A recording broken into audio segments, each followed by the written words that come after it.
மாவட்டத்தைச் சேர்ந்த விக்னேஷ் என்ற தனியார் நிறுவன ஊழியர் அமேசான் செயலி மூலம் விவோ V50 5G மொபைல் வாங்க ஆர்டர் செய்துள்ளார். இதற்காக அவர் ரூ. 35,000 ஆன்லைனில் செலுத்தியுள்ளார்.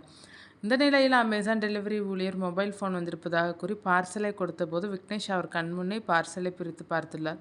ஆனால் அதில் மொபைல் ஃபோனுக்கு பதிலாக ஒரு சென்ட் பாட்டில் இருந்துள்ளது. இதைக் கண்ட விக்னேஷ் பார்சலை வாங்க மறுத்து திருப்பி எடுத்து செல்லுமாறு கூறியுள்ளார். ஆனால் உங்கள் பெயரில்தான் பார்சல் வந்திருந்தது, புகார் தெரிவிக்க வேண்டுமென்றால் எங்கள் நிறுவன அதிகாரியிடம் பேசுங்கள் என்று டெலிவரி ஊழியர் கூறிவிட்டு சென்று விட்டதாக விக்னேஷ் தெரிவித்துள்ளார்.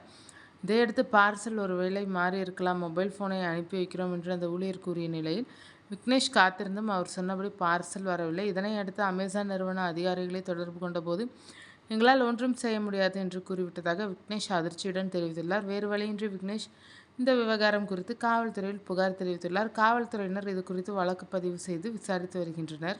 இந்த சம்பவம் ஆன்லைன் ஷாப்பிங் செய்யும் வாடிக்கையாளர்கள் மத்தியில் பெரும் பரபரப்பையும் பாதுகாப்பு குறித்த கவலையையும் ஏற்படுத்தியுள்ளது.